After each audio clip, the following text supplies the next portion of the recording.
After the smart FU procedure is over, the next is the smart graft care. During the smart graft care, the patient will follow our protocol so that by day 5, day 7, all the microscope will be out.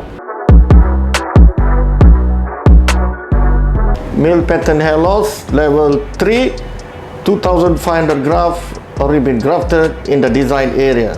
So this is the frontal temple angle, this is the frontal temple angle, all the grafts are inside this design, and today is day 1, no bleeding, there's no any dislodgement, there's no swelling, patient is already progressing well and is already healing. And now onwards, we're going to start the smart graft care.